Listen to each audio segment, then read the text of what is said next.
ইনশাআল্লাহ। হ্যান্ডবিল থেকে হ্যান্ডবিল নিয়ে একটা কথা আমার আছে।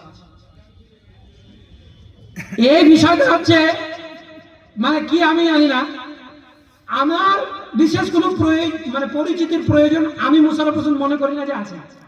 এখানে একটা অতিরঞ্জন এখনো পর্যন্ত রয়েছে, সেটা হচ্ছে কারির জন্য একটা আলাদা কোর্স লাগে। আমি কবে করলাম? আমার নামে কারি লেখা হয়েছে। প্রথমে লেখা হয়েছিল মোশাররফ মাদানী, ইন্না লিল্লাহি ওয়া ইন্না ইলাইহি রাজিউন। মাদানী মদিনা ইউনিভার্সিটি থেকে সনদপ্রাপ্ত ব্যক্তি, যে মদিনায় আজ পর্যন্ত আমি পায়ে দিতে পারলাম না, গেলামই না, তারপরে গেলে সে মাদানী হয় না, মদিনা ইউনিভার্সিটি থেকে শিক্ষা অর্জন করতে হয়। আর সেইখানে আপনি হ্যান্ডবিল লিখে দিচ্ছেন।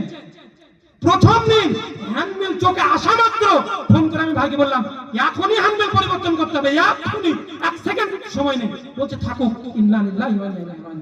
আমি বললাম আমি বক্তব্য দিয়ে যাব না। এ নিয়ে সোশ্যাল মিডিয়ায় ঝড় চলছে। একজন আমাদের বিশিষ্ট দায়ী এবং আলেমে দ্বীন তিনি প্রশ্ন করেছেন, এর কমেন্ট সেক্টরে দেখলাম, আমাকে একজন বলার পরে দেখলাম সেখানে উনি লিখেছেন যে মোশাররফ হোসেন কবে মদিনায় চান্স পেল বা কবে মদিনায় গেল। তাহলে আপনি আমার উপর অপবাদ লাগালেন না? আশ্চর্য ব্যাপার। এগুলো কোশ্চিন কালেও নয়, কোন মানুষকে নিয়ে বাড়াবাড়ি করার দরকার নেই।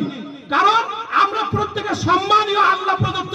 ওয়ালাকাদ কাররামনা বানি আদম ওয়া হামালনাহুম ফিল বাররি ওয়াল বাহর ওয়া রাযাকনাহুম মিনাত তাইয়্যিবাত ওয়া ফাদ্দালনাহুম আলা কাসীরিন মিম্মান খালাকনা তাফদীলা। আল্লাহ সম্মানিত করেছেন।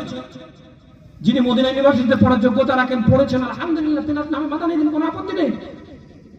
যিনি ফাইজে আহমে পড়েছেন, তার নামে ফাইজি দিন, কোনো সমস্যা নেই। যিনি জামিয়া সালাফিয়াতে পড়েছেন, সালাফি নাম দেন, কোনো সমস্যা নেই। আমি গেলামই না আর আপনি এগুলো লাগাবেন, ঠিক আছে? এত বড় অপদার্থ কেন পরিচয় দেব? খবরদার, কাউকে নিয়ে কখনোই বাড়াবাড়ি নয়। আর শেখ শব্দটা আমাদের সবার ক্ষেত্রে আজকে প্রযোজ্য। শেখ ইবনে তাইমিয়া রাহিমাহুল্লাহকে বলা হয় শেখুল ইসলাম।